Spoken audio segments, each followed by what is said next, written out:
Bonjour, je m'appelle Mélina Morin. Libre mais conquis, français mais américain, suicidaire mais créatif, gratte-ciel et champs de blé, Darjeeling et Labrador. Nous sommes un paradoxe esselé dans un Occident à la dérive, une majorité vieillissante, tourmentée par le bonheur et l'accomplissement personnel. Subsiste pourtant une anxiété de créer qui brûle au ventre, une envie folle de devenir. La preuve, nous sommes ici. La preuve qu'au-delà de nos cynismes quotidiens, demeure un besoin de cultiver un sens, ensemble. Quelque chose comme croire que tout ça n'est pas fini et que l'on peut certainement faire mieux. Je me présente, Morin, Mélina, jeune femme jusque dans 4 ans. Je suis née à Saint-Anselme, près de Lévis, de vieille famille de souche. Il doit bien y avoir quelques croisements bénakis irlandais là-dedans, mais l'histoire ne le dit pas. Parmi leurs grands faits d'armes, mes ancêtres Morin et Bilodeau ont tout simplement ouvert les villages de Buckland et de Saint-Odilon sur le flanc des Appalaches. J'en suis assez fière, d'ailleurs. L'idée de descendre de redoutables aventuriers bravant les grands froids, l'isolement, les coyotes, les terres de roches et d'épinettes est d'un grand romantisme. Malheureusement, aujourd'hui, l'histoire est tout autre. Il y a ce vent qui court dans la vallée et dans son silence, une brise murmure avec cynisme que la nature reprend tranquillement ses droits. Il n'y a qu'à voir ces maisons abandonnées, ces granges tombées et nos grands-pères qui s'éteignent chaque année. Allez-y, vous verrez que les territoires que mes parents auront ouverts sont, tout doucement, en train de se refermer. Qui sommes-nous depuis que le mythe de l'aventurier, du vaillant et du bon vivant ne nous définit plus? Qui sommes-nous depuis que nos grands espaces sont joliment troués de coupes à blanc, de mines privées, de rivières et de lacs stériles? Qui sommes-nous depuis qu'il est de moins en moins facile de se placer en victime devant les maudits Anglais? Qui sommes-nous depuis qu'il n'y a pas plus farouchement québécois que des Amir Kadir, Kim Thuy et Pierre Foglia? Peut-être qu'à certains égards, nous sommes devenus plus qu'on ne le pense, dans le meilleur comme dans le pire. Et que ce qui nous attend maintenant, c'est tout simplement d'assumer ce que nous sommes et d'aller au bout de cette idée. Mais d'abord, il faut s'assumer vers l'avant plutôt que vers l'arrière. Je veux dire, bien sûr que la Révolution tranquille, Expo 67, René Lévesque nous ont construits et nous ont ouverts sur le monde. Mais pouvons-nous y voir autre chose qu'une apogée, qu'une boucle bouclée? Bien sûr que les ressources naturelles ont fait notre richesse, que la consommation effrénée, l'endettement sont notre joyeux et délicieux pain quotidien depuis au moins 60 ans. Que les grandes autoroutes et l'étalement urbain incarnent notre bonheur en unifamilial. Que la centralisation et les politiques mur à mur ont donné l'assurance que c'est partout pareil pour tout le monde. Mais tout ça, toutes ces logiques sont aujourd'hui profondément anachroniques.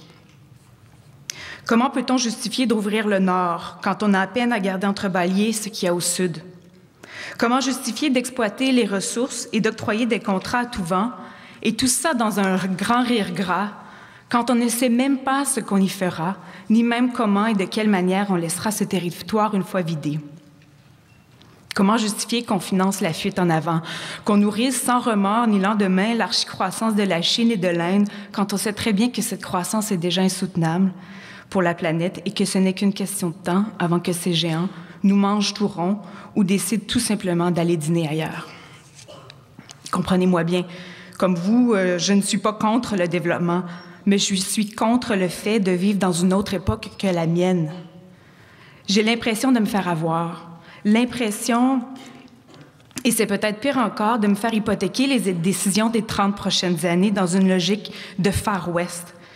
J'ai cette image qui me vient en tête. Nous sommes les rats de Hamelin, charmés par un habile joueur de flûte, et nous nous dirigeons tout droit, allègre et reconnaissant, vers la noyade.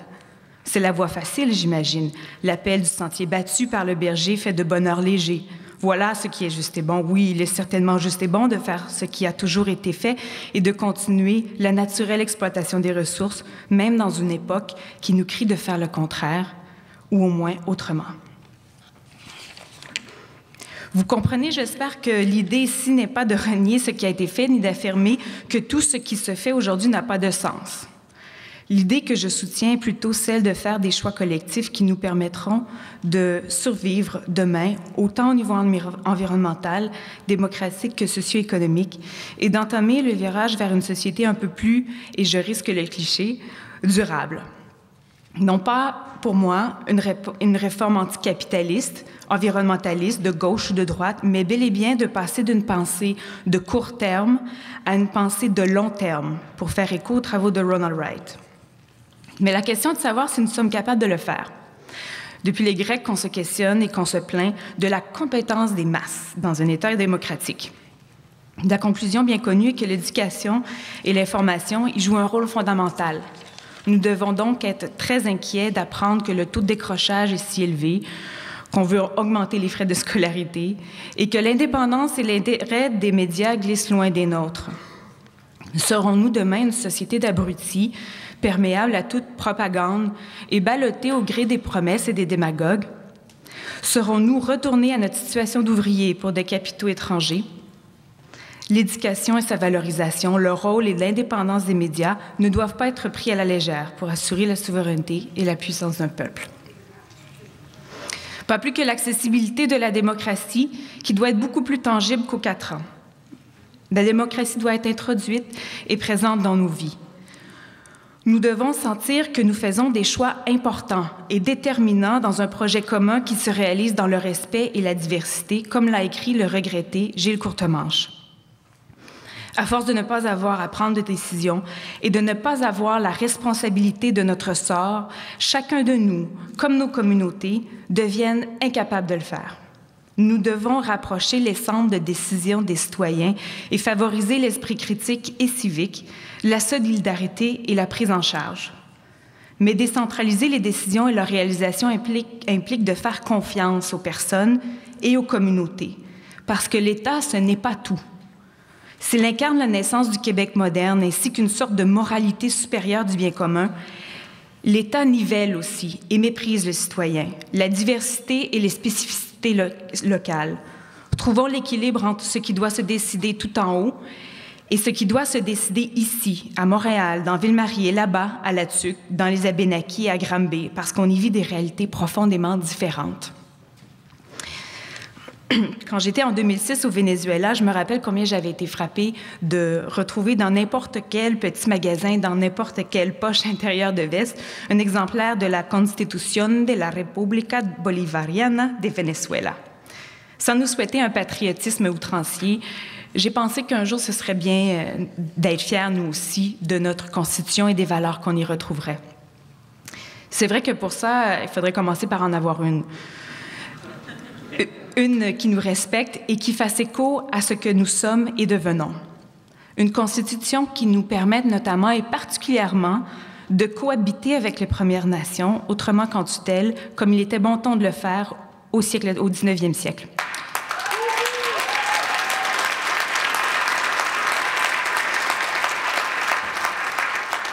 Si j'ai un souhait, c'est que celui que notre génération d'Autochtones et de Blancs et de rouge et de vert réussissent à régler ce malaise sans nom qui ne profite à personne. Bâtir une société où tous sont égaux, où il n'y en ait pas qui soient plus égaux que d'autres, pour paraphraser Orwell, voilà un grand défi pour nous. La question de la cohabitation nous mène à celle de l'immigration et la rencontre avec l'autre. Nous ne sommes pas à l'abri d'une crise de l'immigration comme on en vit en Europe. Nous serions naïfs de le croire. Il y a un moment où nous devrons bel et bien reconnaître et faire valoir, et je dirais défendre, les valeurs qui nous sont chères et pour lesquelles la majorité d'entre eux nous rejoignent. Il nous faudra redoubler d'efforts pour que les réalités des uns et des autres se rejoignent et promouvoir l'immigration au-delà de la grande région métropolitaine. Le Québec rural et le Québec urbain doivent travailler ensemble pour établir des ponts. Le temps file et tranquillement, deux Québec se dessinent et se distinguent. N'attendons pas qu'ils ne se reconnaissent plus.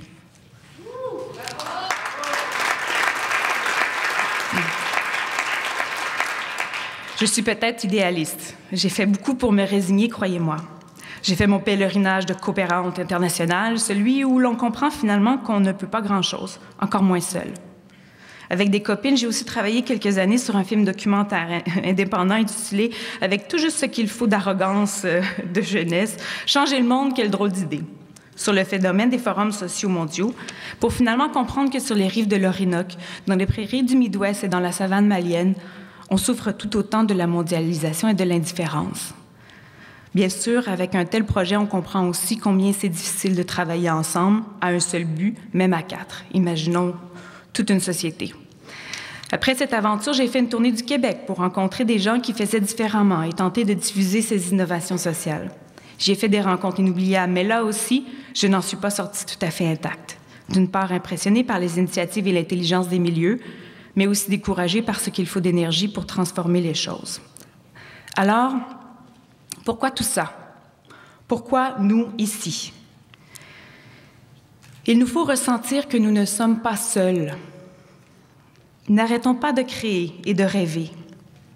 Ce qui est certain, c'est que quelque chose se prépare. Peut-être avons-nous autant d'opportunités que nos parents en avaient dans les années 60.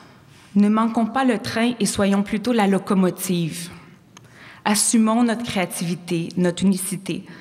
Embrassons la diversité, nos territoires. Revendiquons nos valeurs humanistes et rejetons tout fanatisme. Soyons avant-gardistes. Prenons le risque de voir les choses autrement et investissons dans la richesse de nos intelligences. Soyons de notre temps. Mais comme nous l'a déjà dit Jacques Proulx, notre paysan à tous, si cette quête de nouvelles sociétés et peut-être de nouveaux pays ne nous conduit pas à plus d'égalité, de justice, de dignité et de fraternité, elle est inutile, superflue et ethnocentrique. Je nous souhaite du risque, de la création et de la solidarité. Je nous souhaite une nouvelle société. Merci.